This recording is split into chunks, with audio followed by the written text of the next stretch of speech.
Welcome to Arts Express.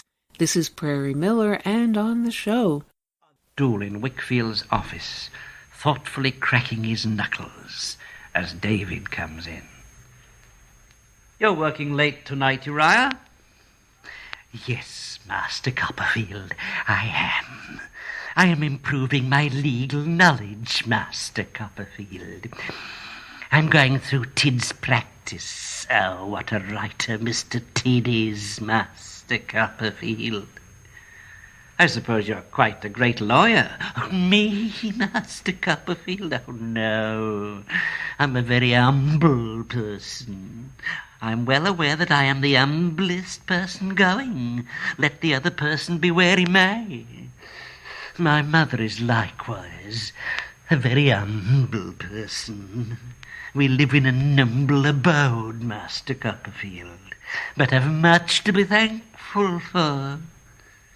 My father's former calling was humble. He's a partaker of glory at present, Master Copperfield, but we have much to be thankful for. I wish you'd call me Uriah, if you please. It's like old times. Well, Uriah? Oh, thank you. Thank you so much, Master Copperfield. It's like the blowing of old breezes or the ringing of old bells is to hear you say Uriah. and that was Jim Clark as the voice of Charles Dickens in a reading of David Copperfield about Uriah Heep, described by Dickens back then as dishonest, cruel, greedy, and, quote, a monster in the garb of a man, and the name as well adopted by the English classic rock band Uriah Heep. And here to unlock the mystery of all that and why is Uriah Heep's guitarist Mick and his latest music coming up. But first, Pacifica host and contributor to the show, Garland Nixon, on anti-imperialism and the U.S. rules-based order. What is it, the victims, and who benefits? And for example, you know what the rules-based order is called in Latin America? It's called the Monroe Doctrine.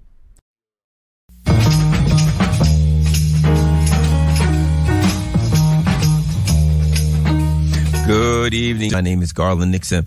Having a good time and having fun. I'm going to cover lots of stuff today, and I cover foreign policy from the perspective of, this is what I consider myself, an anti-imperialist. What does that mean? What does it mean? What does it mean to me? Because, as you probably know, listens to the show, I'm a person who studies the philosophy of Zen. In fact, I would if there was something to study and there were someone to study it, which there isn't. And if you understand Zen, that'll make sense to you. But at any rate, but when I say I'm an anti-imperialist, I like to put it like this. When it comes to worldwide geopolitics, what I believe in is justice. Justice. I believe in that all countries, all people, all entities, all groups should have the same expectation of rights. What I do not believe in fact, what I abhor, in fact, what I think needs to be fought against worldwide is what Tony Blinken calls the rules-based order and what I call imperialism. He calls it the U.S.-led rules-based order. The U.S.-led, you'll notice that U.S.-led rules-based order. And he says that we've got to maintain the U.S.-led rules-based order. And from my interpretation, what that means is we must impose an order on the world in which the U.S. is the leadership. Now, the problem is the Africans don't like that. You know why? Because it ain't worked out well for them. The Middle Easters don't work like that. Their countries get bombed and their resources get stolen. The Latin Americans don't like that. You know what the rules-based order is called in Latin America? It's called the Monroe Doctrine.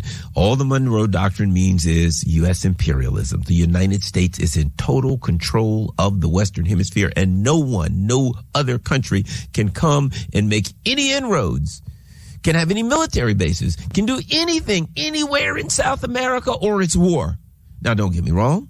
The United States maintains that we can go to the border of Russia and pump all the weapons we want into Ukraine, that we can pay as we do right now, that we can pay the salaries of every politician. We pay the pensions of every person in Ukraine. We maintain the Ukraine is nothing but a country. It is a total and absolute welfare state of the United States. And we just pump weapons in there to fight Russia, but we can do that. The United States maintains that the island of Taiwan off the coast of China, which the U.S. recognizes as a part of China, that we can pump weapons in there all we want to. We can get what are you kidding? Independent. We can do whatever we want on the border of Russia. We can do everything we want on the border of China.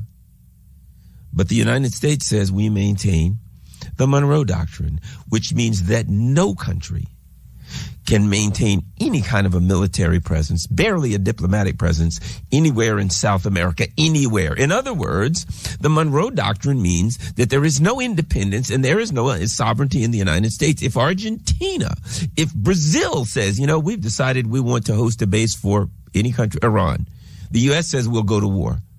If Brazil says, hey, we're going to host a base for whatever country we choose, China, Russia, we'll go to war. You don't have that authority. The United States says, no, you can't do that. The United States is in charge. We have the Monroe Doctrine. No one can do anything we do not say. In Brazil, Argentina, Nicaragua, you countries do not have independence. You do not have sovereignty. That is the Monroe Doctrine. You do not have independence and sovereignty. You are controlled by the United States, and we will decide your foreign policy. And you will not have an alliance with anyone else, anywhere in our hemisphere. Not in the Caribbean. None of the Caribbean countries, forget it. Haiti ain't happening. The United States is in total control of all of those countries, and none of those countries are allowed to have a military alliance with anyone in the world. No independence for them, no sovereignty to them. Now, Ukraine's on the border of Russia. We can do anything we want.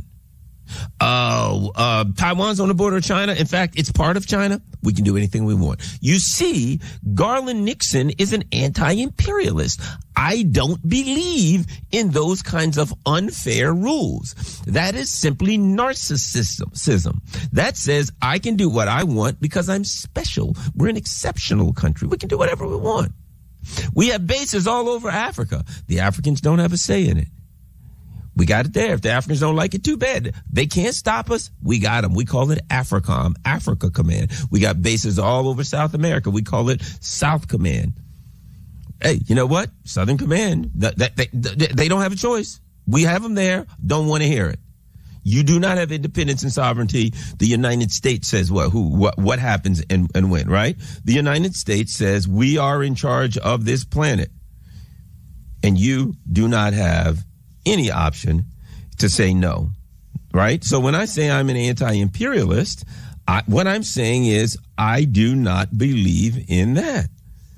I believe that every country should have a right. Every country should have the same expectation of rights. Just because the United States has more money and a bigger military doesn't mean we should have a greater expectation of rights. Internally, because someone has more money doesn't mean they should have a greater expectation of rights than a poor person. You see what I mean? So what I'm saying is, here's what I believe in. Make it simple. A system of universal rights as opposed to a system of hierarchical rights. Universal rights. Everyone has the same expectation of rights. Universal rights across the planet. Every country has an equal expectation of independence, an equal expectation of sovereignty. If the Brazilians or the Nicaraguans or the Venezuelans wish to do whatever they want to do, if they want to host a base by any country in the world or not, it's their independent country and their sovereign nation, and they should be able to do it. But the U.S. says, no, if you try that, we will go to war. Okay, it is what it is. But what the United States doesn't say is that everybody can do that. Only we can do it. Russia can't do it. China can't do it. Iran can't do it. Nobody can do it. Nobody can do it but us. Am I wrong for opposing that? And I look at geopolitics through the context of history, right? And through the context of fairness. I don't think we should be able to take a position that we say other people can't take. So let's do this. I'm going to do a comparison right now. Reuters. U.S. President Joe Biden in a call with Ukrainian President Volodymyr Zelensky on Thursday, and this is December 9th, 2021, spoke about the United States, listen to this, unwavering commitment to Ukraine's sovereignty and territorial integrity, and said diplomacy was the best way to. So, we are unwaveringly committed to your sovereignty and territorial integrity. Now, if you understand history, you know that the United States overthrew the government of Ukraine, so how can they be sovereign when we overthrew the government? But that's a whole nother story. We don't even have to get into that. That's a history of 2014. That's easily provable. So my position already with Ukraine is, how can you overthrow the government of a country, install a puppet government, and then after that argue that the country is sovereign? It would be sovereign if you hadn't overthrown the government and installed the puppet government. Those two things are contradictory. That's a contradiction. We overthrew your government, we installed the puppet government, and now we're going to argue that you are an independent and sovereign government. Those things contradict each other. I don't know any way to make those two things meet. I'm going somewhere with this. So, one of the things that are in the news, new attack against U.S. base in Syria after alleged drone kills American contract drawing airstrikes. Okay, so the mainstream media, which I so despise in the United States, the mainstream media is saying that there is a U.S. base, military base in Syria, and that that base was attacked by missiles, that the United States then attacked some people, some military people. They say Iran-backed militias. I don't know who it is or what it means, but they suspected those people maybe of attacking them. I don't know. But so they launched airstrikes in retaliation, right? And the discussion is about that. Well, the U.S. contractor was killed. U.S. people, so servicemen members were injured, and the U.S. is retaliating in Syria. But one of the things that isn't asked by mainstream media is, and I got to ask this question, what the hell is the United States doing with a base in Syria? Did the Syrian government ask us to do that? Did they say, will you please come into Syria and occupy? Let's look at a consortium news story. October 24th, 2019. U.S. troops staying in Syria to keep the oil have already killed hundreds, right? And if you go down a little bit, now for the first, okay, where are we? The Washington Post noted in 2018 that the U.S. and its Kurdish allies were militarily occupying a massive 30% slice of Syria, which is probably where 90% of the pre-war oil takes place. Now, for the first time, at the time Trump was the president, Trump has openly confirmed the imperialist ulterior motives behind maintaining a U.S. military presence in Syria. We want to keep the oil, Trump confessed in a cabinet meeting on October 21. Maybe we'll have one of our big oil companies go in and do it properly. 3 days earlier, the president tweeted, the U.S. has secured the oil, right? The New York Times confirmed the strategy on October 20th, citing a senior administration official. The newspaper reported, quote, President Trump is leaning in favor of a new Pentagon plan to keep a small contingent of American troops in eastern Syria, perhaps numbering about 200, a lot more, to combat the Islamic State and block the advance of Syrian government and Russian forces into the region's coveted oil fields. Then Trump explicitly reiterated his policy in a White House press briefing on the Syria withdrawal on October 23. Quote, this is Trump. We've secured the oil in Syria, and therefore a small number of troops will remain in the area where they have the oil, Trump said, and we're going to be protecting it, and we'll be deciding what we're going to do with it in the future. So President Biden gets elected. Here's Newsweek. Syria has issued its first message to President Joe Biden, urging the incoming U.S. leader to withdraw troops from the war-torn nation and to abandon efforts to tap into the country's oil reserves. Wait, here's an article from just last week.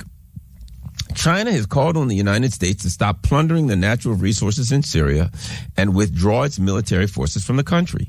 Quote, we call on the United States to sincerely respect the sovereignty, independence, and territorial integrity of other countries and to immediately stop its illegal military presence and marauding in Syria, Chinese Foreign Minister Mao Ning told a news briefing on Friday, right? September 20th. The United States is defending its policy in Syria amid heated criticism, with the State Department calling for the removal of Iranian and Iran-backed forces, but not a Russian withdrawal. And the article is, U.S. says Iran must leave Syria, Russia can stay, but allies keep the oil. So what's going on here? The United States occupies 1/3 of Syria. The third where the oil fields are. And Donald Trump said, look, we're taking the oil, we're securing the oil, we're keeping the oil. And as soon as President Biden came in, Syria sends its first message to President Biden. This is in Newsweek. Withdraw troops, stop stealing the oil. So, I'm watching the news, and the news is saying the United States bases in Syria were attacked, and the United States is retaliating by bombing Iranian-backed whoever. What they're saying is the United States is illegally occupying 1/3 of Syria, the third with the oil fields. And the legitimate Syrian government has said to the United States, get out and stop stealing our oil. The Chinese have said to the government, get out and stop stealing their oil. I'm saying, and I'm just a schmuck on a radio show, can we get out and stop stealing their oil? Perhaps I should read something again. Let me read this. U.S. President Joe Biden, in a call with Ukrainian President Volodymyr Zelensky on Thursday, spoke about the United States' unwavering commitment to Ukraine's sovereignty and territorial integrity. You see, what I'm bringing up to you, my friends, is why I oppose imperialism. Why I oppose it is because the inherent contradictions and narcissistic nature of imperialism. I can do what I want, wherever I want. Why can the United States occupy 1/3 of Syria when the Syrian government says get out? Why can the United States plunder the oil from Syria, steal the oil from Syria? When the Syrian government says get out of our country and stop stealing our oil, when the evil Chinese, the Chinese are terrible, they must be stopped. And what are the Chinese saying? Hey guys, would you get out of their country and stop stealing their oil? For some reason, that doesn't sound evil to me. And I'm saying, can we get out of their country and stop stealing their oil? See, I got to say this. That's why I ain't a member of either one of these parties. Because I can't separate that. I can't say the Democrats are good and the Republicans are evil. Because I can't separate them. Because you only separate them with words. Do you hear anyone in the Democratic Party asking the question, when they say we just bombed some people in Syria in retaliation for attack on our base, do you hear anybody in the Democratic Party saying, why do we have a base in Syria when the government of Syria told us to leave? I thought we said to Ukraine that we were concerned with, we were committed to the territorial integrity, independence, and sovereignty of other nations, but not Syria. Those two things contradict each other. Do you hear anybody in the Democratic Party saying that? Do you hear anybody in the Republican Party saying that? You see, that's what the Syrians know. The Syrians are not sitting there saying, yes, sir. People who push those kinds of arguments, in my opinion, are imperialists and to some extent lunatics. They're madmen. They're narcissists and sociopaths. And there's a problem in a country. There are people listening right now that disagree with me on a lot of things, but logically speaking, can you dispute what I just said? So how can you look at me and say, it's okay if the United States does that? Unacceptable. Unacceptable. And that's why, contrary to what Western media says, not one African country is on the side of the United States in the Russia conflict. Not one Middle Eastern country is on the side of the United States. Not one Latin American country, not even Mexico, is on the side of the United States. In the brown and black world, you ain't gonna find nobody that says, hey, I'm down with the United States. Ain't happening. The only black folks that you're gonna find on the side of the United States, unfortunately, is the one who have been imperialized and culturalized by the United States to support the United States in that kind of it's Stockholm syndrome. They're so accustomed to getting that kind of injustice and untreatment and wrong treatment that they're willing to let it to support the United States doing it around the world. Go to Africa and find me somebody that says, "Oh yeah, that's fine. Go ahead, treat us any kind." No, because they've had a taste of it for the last 4 or 5 centuries, and they had enough.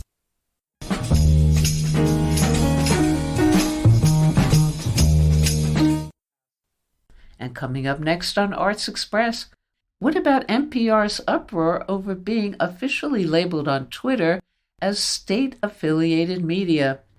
And just changed since then, following Biden's and their own uproar to government-funded media, a designation they now share with the BBC in their own uproar about that. Here's political analyst and self-described digital street philosopher Caitlin Johnstone shedding light on the matter, and presented by Tim Foley. For the record, NPR absolutely is U.S. state propaganda.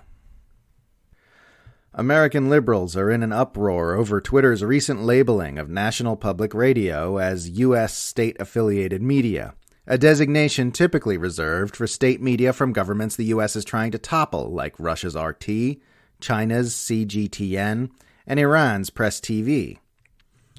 In an article titled "Twitter Labels NPR's Account as State-Affiliated Media, Which is Untrue," NPR's Bill Chappell attempts to argue that his outlet does not deserve to have the same labels affixed to it as state media from naughty governments like Russia and China. Quote, "Noting the millions of listeners who support and rely upon NPR for independent, fact-based journalism, NPR CEO John Lansing stated, NPR stands for freedom of speech and holding the powerful accountable. It is unacceptable for Twitter to label us in this way.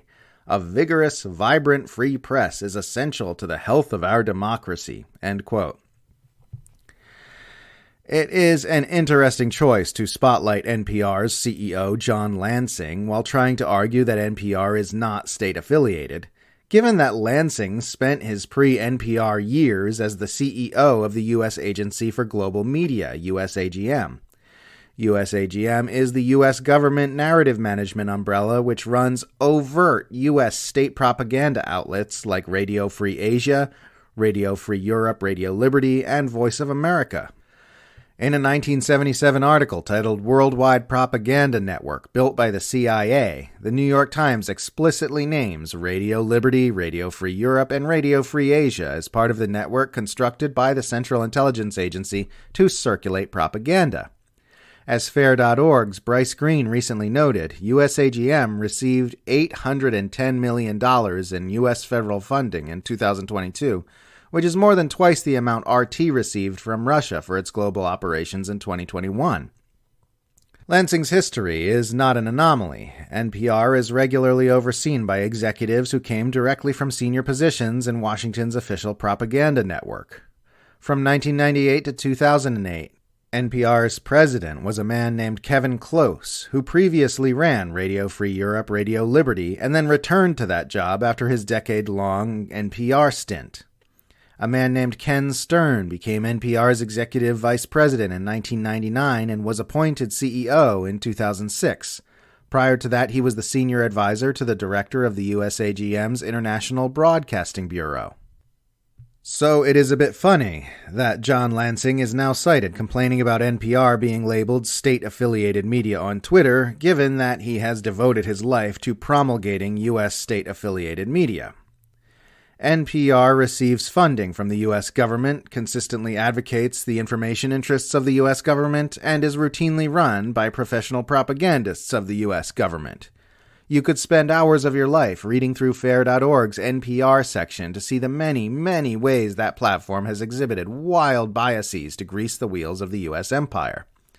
If NPR is not state-affiliated media, then nobody is.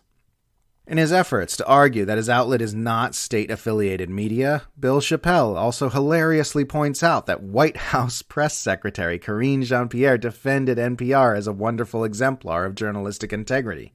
Quote, when asked about Twitter's decision during the White House's daily briefing, Press Secretary Karine Jean-Pierre declined to address Twitter's content rules specifically, but she also defended NPR's journalism. There is no doubt of the independence of NPR journalists, Jean-Pierre said. If you've ever been on the receiving end of their questions, you know this, end quote. Yeah, great argument, Bill. The White House says we're good, so we can't possibly be U.S. state-affiliated media. And you can see more of Caitlin Johnstone's work, daily writings about the end of illusions, at CaitlinJohnstone.com.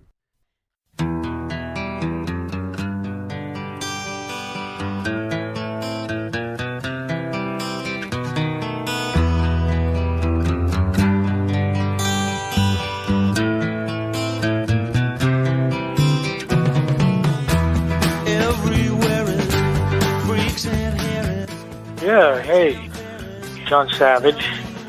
If you're listening to this right now, you're way ahead of everybody else in the world. This is Arts Express with Barry Miller, and she's had the courage to give a call to me, John Savage, and I'm grateful to be a part of what I consider to be one of our most important radio programs and networks we have available in this country today. So hang in there. All right.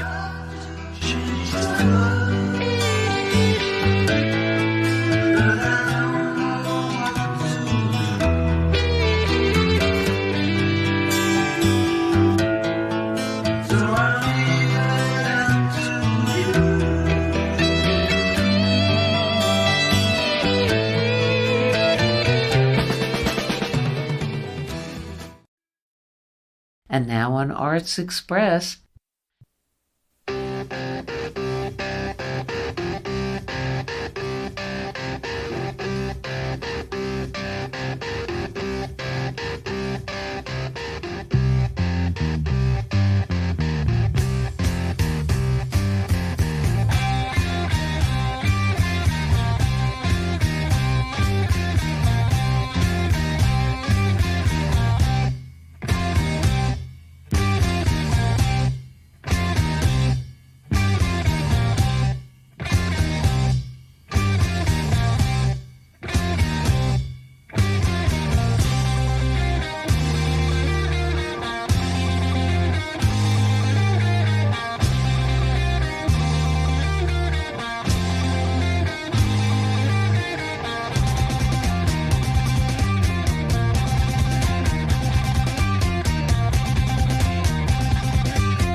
I fell in love with a gypsy queen. She told me, hold on.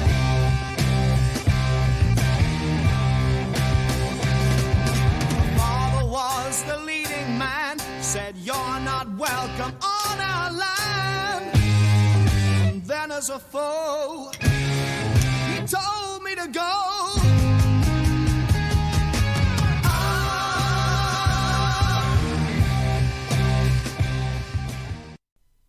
And the music you've been listening to is British rock band Uriah Heep's Gypsy.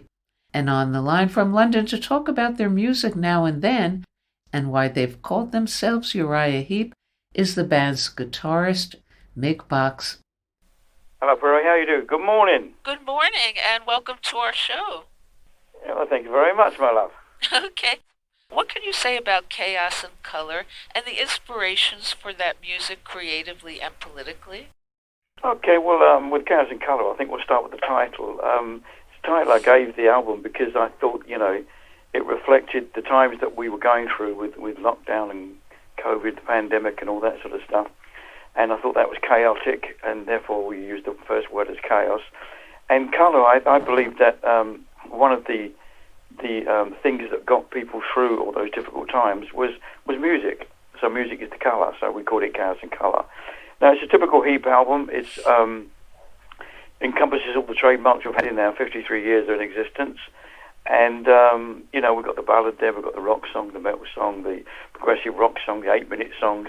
So it kind of carries everything that we do in one beautiful package.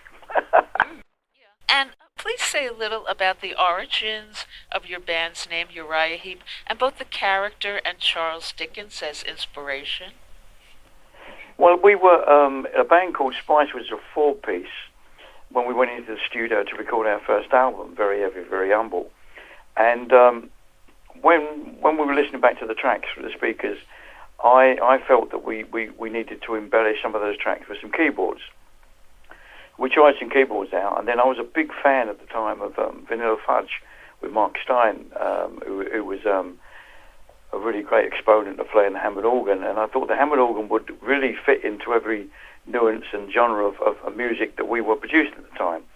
And so we got in a keyboard player called Ken Hensley, and he came along, and then once we changed the musical template, we decided to change the name of the band, and it just happened to be the 100th birthday of Charles Dickens in 1970, and there was a lot of advertisement going on, as you can imagine, on buses and TV shows and films and things. And our manager took his two sons to see David Copperfield, a film adaptation of his wonderful novel, and within that novel there's that horrible character called Uriah Heep, and he came back, suggested the name, and we thought, it's a bit of a nasty character, but nevertheless, at least it's a character from Charles Dickens, and how good is that? So we took the name on board.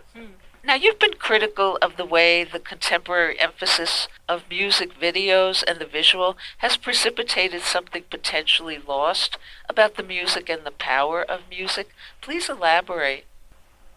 I just felt that I think music has the ability, or certain lyrics have the ability to touch people in different ways, and I think that when the blockbuster videos came out, especially in the 80s, I think they just took away people's imagination because they created such a firm image on where the song was going that, nobody had time to think.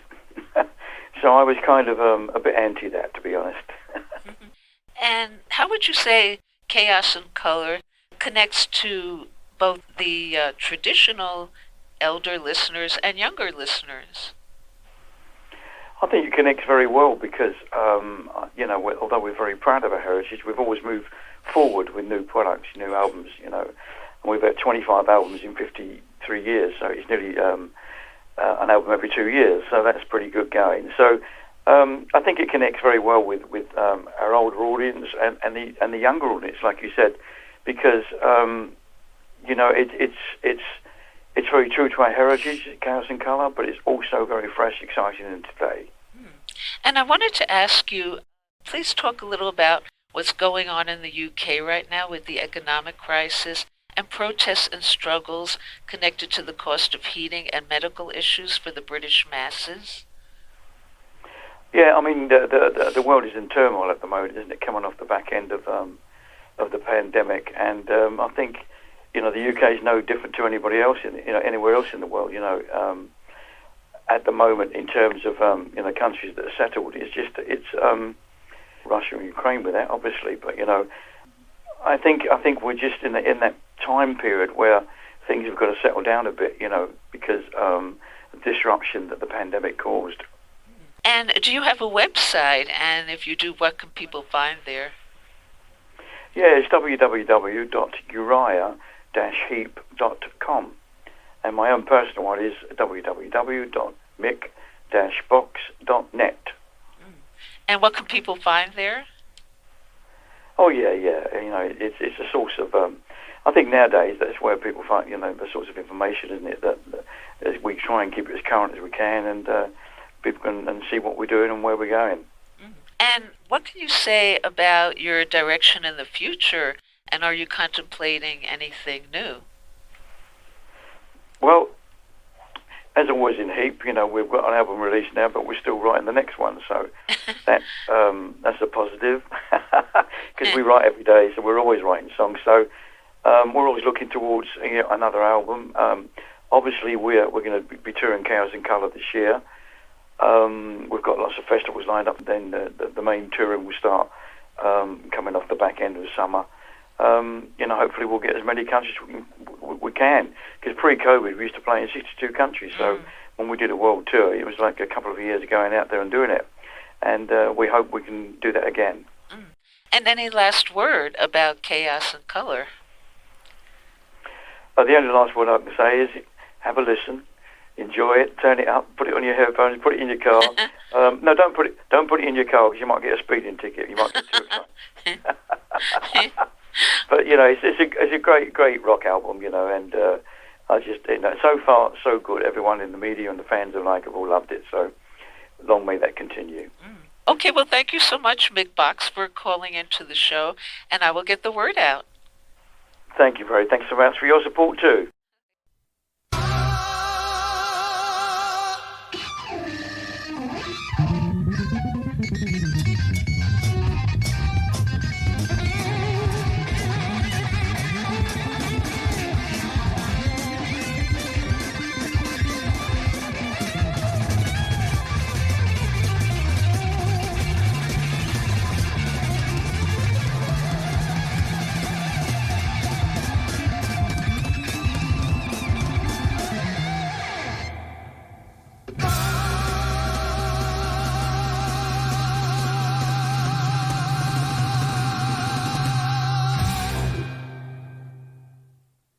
And we'll go out now with the Arts Express screening room and the current controversy surrounding that Renaissance masterpiece, Michelangelo's Statue of David, which led to the firing of a Florida school principal for, well, decency, accused of exposing the students to the statue's nude figure, and apparently no less a figure of controversy even back then. To explore all of that is curator James Payne. Michelangelo was the first superstar artist. He was a sculptor, a painter, an architect, a poet, and an engineer. An outsider touched by genius. His Statue of David, the most famous statue in the world, personifies the aesthetics of high Renaissance art, the politics of Renaissance Florence, and the technical virtuosity of Greek sculpture. The story of Michelangelo's David is anything but the story of a teenage boy king who slew Goliath.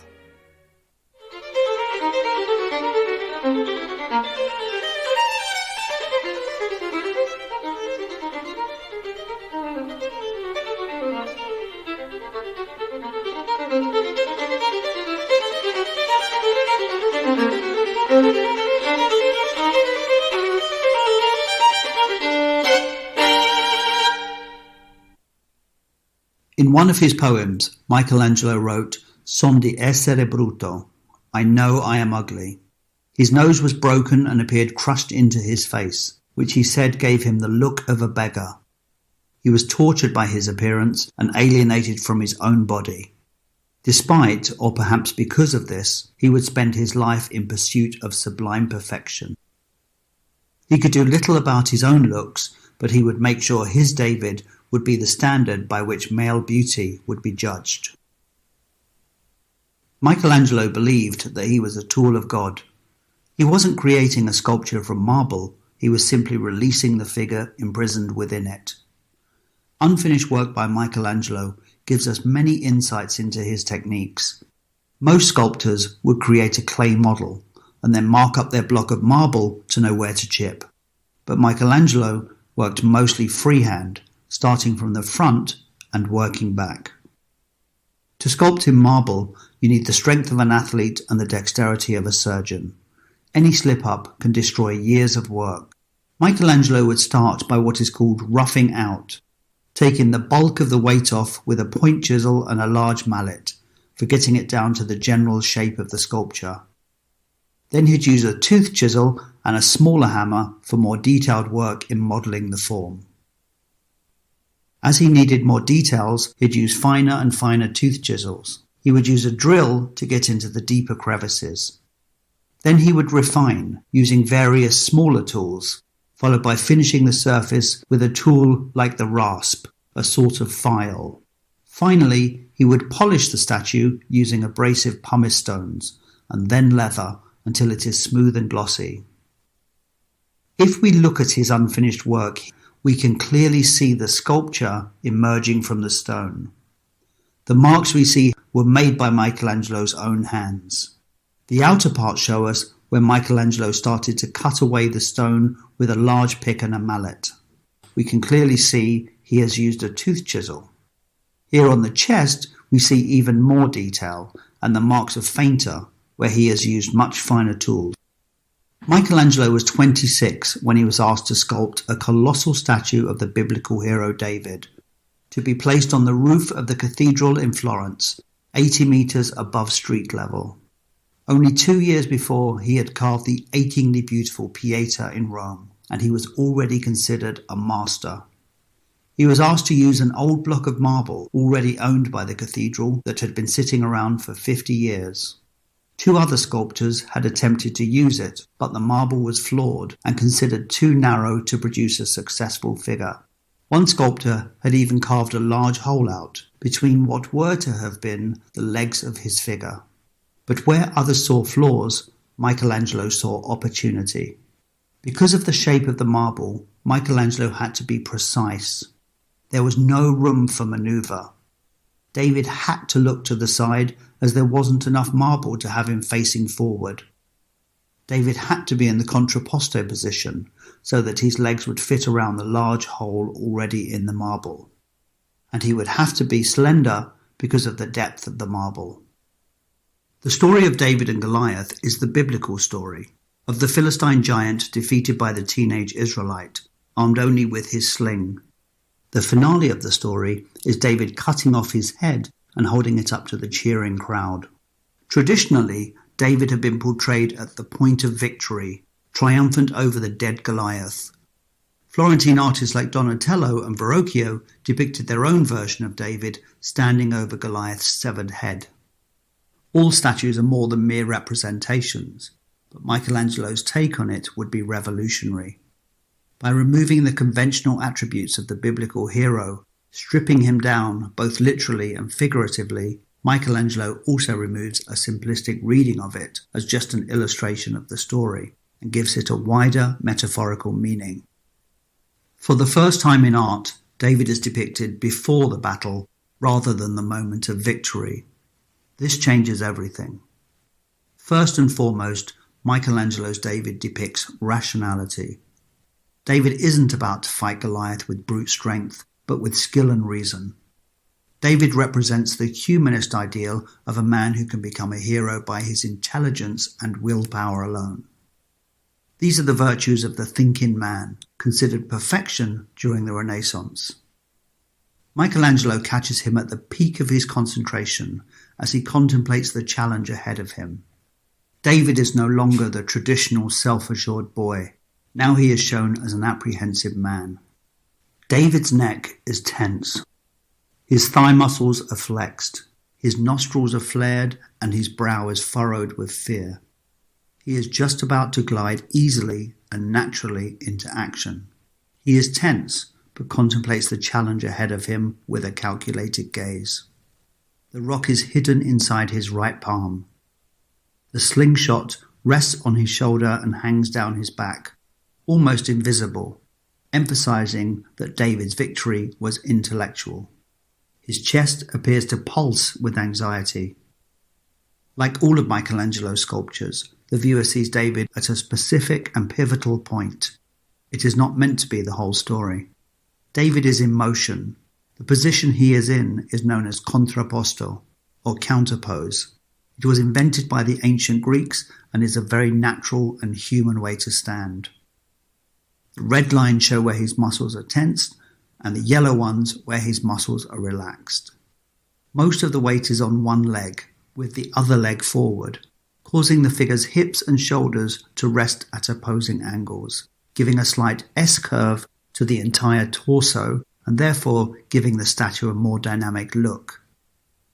The story of David and Goliath would come to represent the city of Florence itself. During the Renaissance, Italy was a collection of city-states, each with its own ruler. The newly independent Republic of Florence saw itself as the David of Italy, holding out with unexpected strength against the Medicis. and the powerful and all-consuming influence of the Pope in Rome. This point was emphasized when David was placed in a secular spot rather than its intended religious one. Commissioned as a statue of the biblical story, in Michelangelo's hands it becomes something else entirely. The proportions of David are not typical of Michelangelo's work. The figure has an unusually large head and hands. But Michelangelo, who had dissected many cadavers, understood the human body better than any physician. As per the commission, the statue was designed to be seen from 80 meters below. In 2010, a fiberglass replica was temporarily placed in the spot originally planned for David, and we can clearly see that the proportions work perfectly when seen from below. Nudity was unusual at the time for a biblical story, but the Renaissance was a decisive time for the nude in Western art. A renewed interest in ancient Greek and Roman art brought the human body to the forefront of artistic innovation during the Renaissance. Achievement in representing the body became the standard for measuring artistic genius. It is far harder to depict a nude figure than a clothed one. It is a myth, though, that Renaissance Europeans were comfortable with nude bodies in art, particularly when displayed in public. In fact, the city fathers had a garland of 28 gilded copper leaves made to protect David's modesty, and in later years he wore a fig leaf. Why is the Jewish hero David not circumcised? Again, we can trace this back to the inspiration for the Renaissance, the ancient Greeks and Romans. They regarded circumcision as barbaric, and there are no depictions of circumcision in ancient statuary. Also, the Catholic Church denounced circumcision in the Middle Ages. The Jewish figure of David has been placed into the Christian context of Florence, a hallmark of the High Renaissance. It has been remarked that David's penis is rather small. This was considered an indication of modesty and respectability, and shows that the biblical figure is in control of his own urges. We can contrast that with contemporary images of satyrs and other figures which represented evil sexuality. David has a slight squint. It is rarely remarked on, but his eyes point in slightly different directions. This is a typical Michelangelo trick to pull us into the eyes of David. The pupils are carved out hollow to capture the changing sunlight, adding to the intensity of the gaze. Michelangelo calculated every angle and always considered the position of the viewer.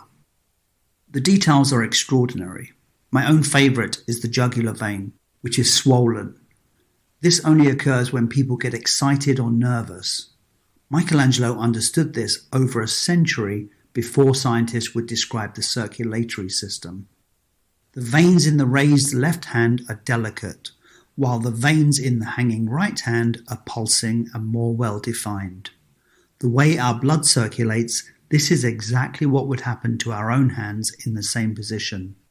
Every detail points to Michelangelo's passion for human anatomy. Michelangelo, who never wasted a minute of his life, worked morning, noon and night on David, alone and in total secrecy. At night, he would attach candles to his hat. He rarely ate, and when he did sleep, he slept in his clothes, which he seldom, if ever, changed. In 1504, he finally presented his giant to the cathedral committee. They were astonished at Michelangelo's skills and agreed it was far too perfect to be placed at such a height. They decided to find a better location and eventually decided it should be placed in the political heart of Florence, in Piazza della Signoria, in front of the town hall, where its copy still is today. One member of the committee tried to persuade them to place David in a less prominent place. His name? Leonardo da Vinci.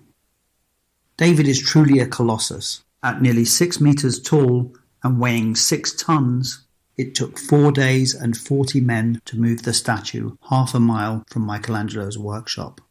In a gesture of defiance, David was placed facing south towards Rome. Michelangelo then added the finishing touches on site. Originally, the sling and tree stump support were gilded with gold, as seen in these reconstructions. David received a rapturous reception from the Florentines, and right from the start it was hailed as a masterpiece and a symbol of the Republic. The Italian 16th century historian Giorgio Vasari wrote, "After seeing this, no one need wish to look at any other sculpture or the work of any other artist." In 1873, David was moved to the Accademia Gallery to protect it from environmental damage. And in 1910, a full-size copy was placed in the square. His fig leaf was eventually removed and David could be seen as Michelangelo intended. Statues have power beyond their initial reading. One man's hero is another man's symbol of oppression. Michelangelo's David has had its fair share of controversies, but has always been on the side of the oppressed, the underdog. David represents the power to overcome adversity in the face of insurmountable odds, and we can all relate to that. Michelangelo would go on to create many masterpieces, but his miraculous transformation of a shepherd boy into the physical embodiment of Florence would prove to be a defining moment in his artistic career. He was an alchemist who turned marble into flesh and bone and brought a psychological insight and physical realism to sculpture never seen before. He died in Rome in February of 1564, still working at the age of 88 years old, having outlived both his arch-rivals Leonardo da Vinci and Raphael. He was brought back to Florence to be buried in Santa Croce Church, just a stone's throw away from his divine David.